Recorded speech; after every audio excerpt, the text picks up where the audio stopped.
I consider myself a Chicago architect. I've had all my experience in Chicago. If you're a Chicago architect and you're going to have projects that are rehab projects that work with old structures, that's going to be a good bulk of your work. We bought the house about 10 years ago, and the people who had lived here were the second owners. They had lived here for about 45 years. The house was functionally perfect, but aesthetically it was probably dated back to the 1970s. The architect to us was probably the most important piece of the puzzle. We knew we wanted to do the project. We had some ideas for contractors. We had some ideas for designs. We knew that we wanted a strong architect who was creative and collaborative. So we spent a lot of time searching online and going through a lot of people's websites and portfolios. And when we found Don's website and looked through his photos and his other projects, it just seemed like a fit. What we really loved about him was he specializes in the 2-flat to single-family conversion.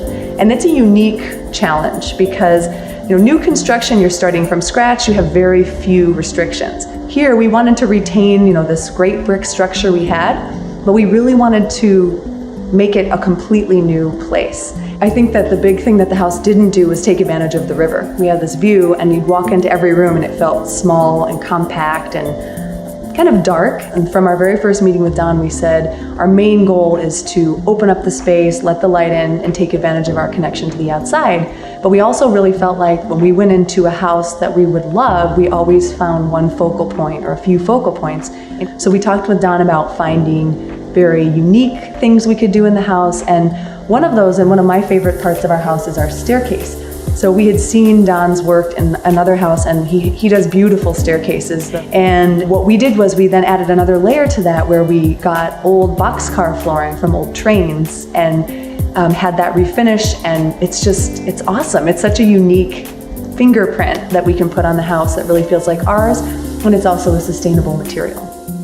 In Zach and Carrie's case, they wanted to incorporate a lot of green infrastructure into the project.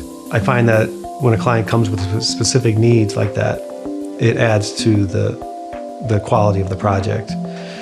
Not only for the design, but it puts a little bit of their stamp on the project, and it makes the project more suitable for them. Given that the fact the river was going to be the main thing, I thought that it took a more contemporary approach where we really opened up the side to take more advantage of the river. So I basically expanded the masonry openings, made them larger, taller, and wider. Also provided large expansive sliding doors that face the river as well.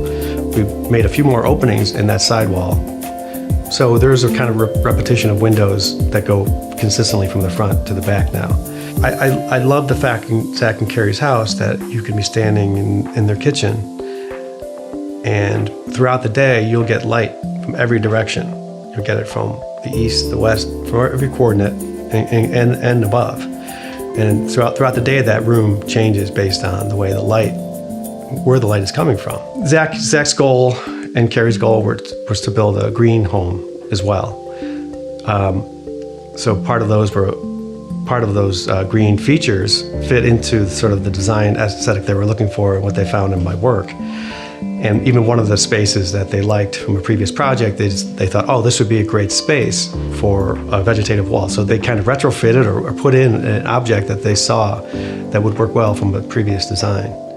When Don laid out the foyer, the entryway for the house, it just seemed like it was asking for a big piece, a big sort of statement when you walked in. And so we worked with Don to figure out how we could introduce the living wall to the space. And so when you walk in, you're immediately hit with this 25-foot by 4-foot living wall. I think it's really wonderful because Don was very open to all ideas like that. Anything that was kind of a new or fun idea that we were sort of thinking, could we try this? He was so open to all ideas, and he would then also add his touch or his unique take on it to even improve, an original kernel of an idea. And I love that because I know that we've had some friends who've worked with architects before, and sometimes they're not as open to it. They really want it to be their vision. And what I loved about working with Don was he was very collaborative and creative. And if ever we ran into a challenge about how to make something really work to the way that we were happy with it, he always pushed through to find the solution. He never stopped. One of the aspects of the house that I'm most happy about is the wraparound deck. The original house, when they were living in a two-flat, it had a deck that kind of came off the back of the house partially, and then it jutted out perpendicular to the house. Over time, I thought it was a missed opportunity. I had this conversation with Zach on site and just said offhand, I said, it'd be great if you change this deck someday, just to have it come out off the side here at the angle of the river.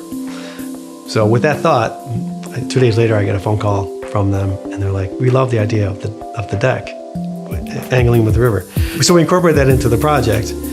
So we have a wraparound deck that it angles with the river on one side, and it makes that connection with the river, and then it comes back around from the back of the house, and they resolve themselves in this cascading steps down to the river.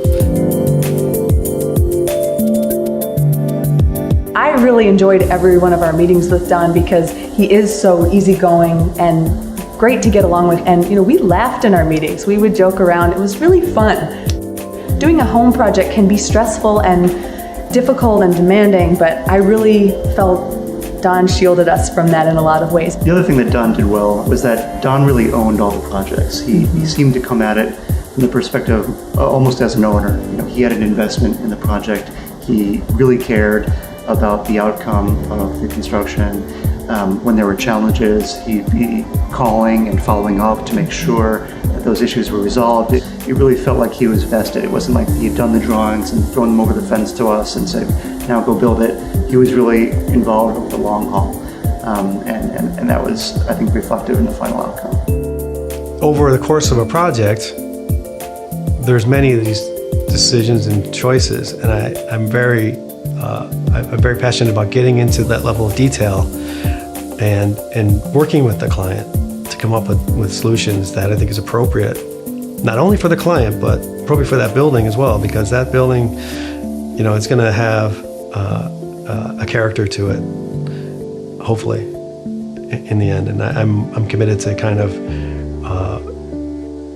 making that a beautiful building, with my client.